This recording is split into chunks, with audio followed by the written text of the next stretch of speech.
Well, I'm sure this will put a lot of people off getting them. Let's begin.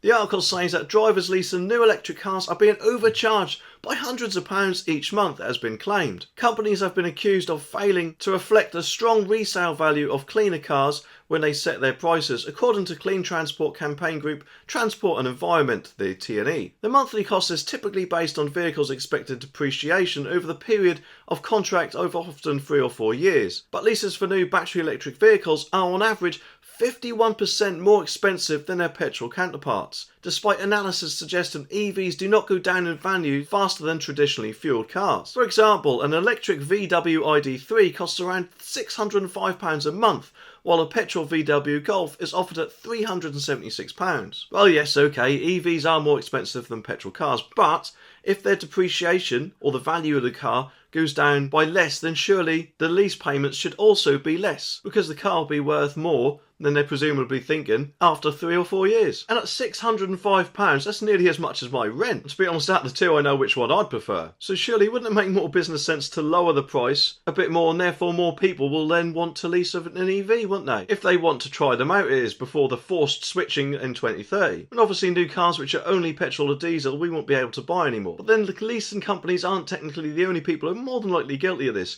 Car subscription companies are possibly doing the same thing. Although I guess you probably do get the bonus of insurance and charging in some cases thrown in. Either way though, personally I'd rather just stick to the good old petrol. I mean, I can't really see the fascination of waiting potentially hours for your car to recharge, if you don't have a home charger that is, just for saving the planet or a bit more speed.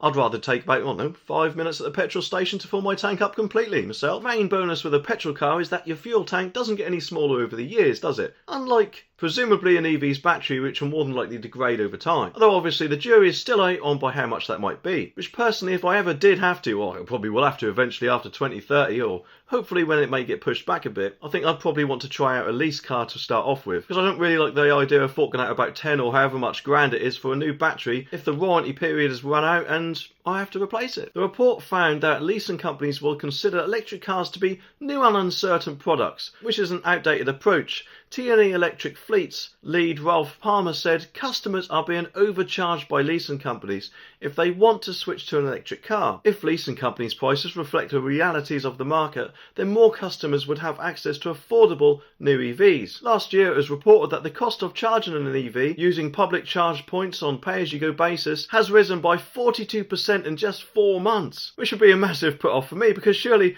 one of the main benefits of having an EV that a lot of people are talking about is it's meant to be cheaper, isn't it, to run, even though in some cases the vehicle itself can cost a bloody fortune, which I guess is where leasing is meant to help with. But then again, in this video, a lot of them could be wiped out by this, which to be honest will put a lot of people off buying them.